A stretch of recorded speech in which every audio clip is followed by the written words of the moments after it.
Ladies and gentlemen, welcome back to another edition of Cliff Notes Tuesdays. I will be your humble host for a brand new book, Content Strategy for Mobile by Karen McGrane. Karen McGrane is pretty awesome. I saw her for the first time at Confab when I spoke a couple months back.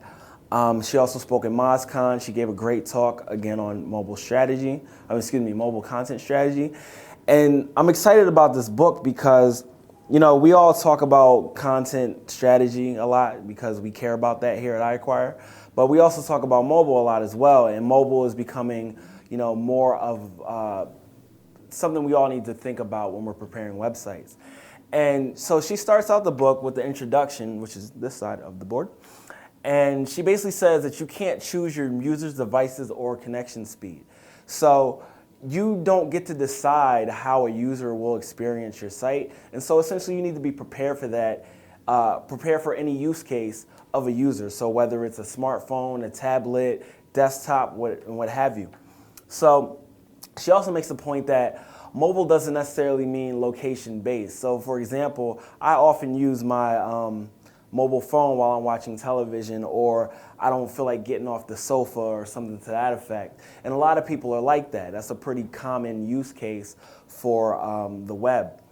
And so she also delves into what's going to be in this book, what you will learn, what you won't. So she talks about why and how to prepare content for many devices, and she's not going to limit it just to smartphones. She's going to talk about tablets. She's going to talk about all the different resolutions that you need to account for. And she really would want to call the book How to Do a Holistic Content Strategy for Multi-Platforms, but really content strategy for mobile is a lot more catchy. She talks about how to make the case. There's a lot of data points in here. She doesn't waste any words. You see, it's a pretty small book, but it's all action-packed. She talks about structure and editorial workflow, and it's good that she does, because for a lot of people, they think content strategy is coming up with just coming up with good ideas. And it's not that. It's also figuring out how to get those ideas created, maintained, and make sure that you've hit the mark with your strategy. And then she goes into what you won't get from the book. So you're not going to get anything on web apps, social apps, or UGC. You're not going to get any direction on how to adapt these types of apps or interaction design to mobile. You're also not going to get any direction of whether you should go mobile or native, or make your own app or what have you. And she's also not going to have a stance on whether you're going to need standard templates or go responsive. And for those of you at home who are SEOs or are trying to get into SEO, Google has made the specific stance that they prefer responsive over a mobile-only site or what have you. So keep that in mind as we're going through this book. Also, she's not going to give any CMS recommendations. She's not going to say, X, Y, and Z are the best for this, because obviously CMSs are very, situation dependent. Okay, moving on to chapter 1. So one of the key points that she keeps making throughout, even in the introduction, is that if you have a website and you are on the internet, obviously you're on the internet if you have a website, but all that content should be available for everybody, period. Like, it should be on the mobile experience. It shouldn't matter if I'm on a BlackBerry. It shouldn't matter if I'm on an iPhone, Galaxy S4, or iPad 3 new, Retina, whatever. Everybody should be able to access whatever content that they want. And she brings up a bunch of different use cases, like per industry and such. But these were the 3 statistics that really stood out to me. So 86% of smartphone owners use them while they're watching TV. And that kind of maps up with our own research that we did in our survey with SurveyMonkey recently. 41% of those people do it every day.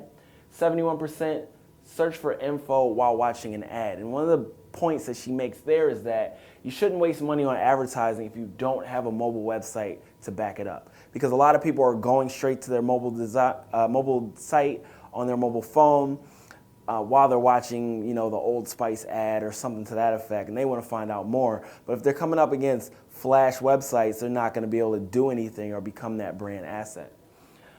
She talks about how mobile is not just the light version. And a lot of people just assume like, oh, the mobile users only want these 4 things, so that's all we're gonna put on the mobile experience. It's simply not true. And another good point that she made is that 31% of Americans who access the net only do it from a mobile device. There are people that don't have computers in their homes. And now the digital divide, as they say in the book, is virtually dead because everyone has access because most people have phones. So they give a whole bunch of other statistics about different countries and demographics and how they use phones or whether they have phones or not. But ultimately, the bottom line is that everybody accesses the internet via a mobile device at this point. So you should optimize for those mobile tasks, but don't exclude valuable content. Just because you feel as though a piece of content is kind of long tail for mobile doesn't mean there aren't users out there that actually want that. So make sure that everything is available. And that's basically the main point of this chapter, is that you never know what people actually need, so make sure that the 2 experiences are essentially providing the same thing. So that's all for chapter 1. I want to give a shout out to my people at getstat.com for giving me this awesome t-shirt. Stat is a pretty cool, well, my favorite rankings platform. So that's all I got, and we will see you again next week on Cliff Notes Tuesdays.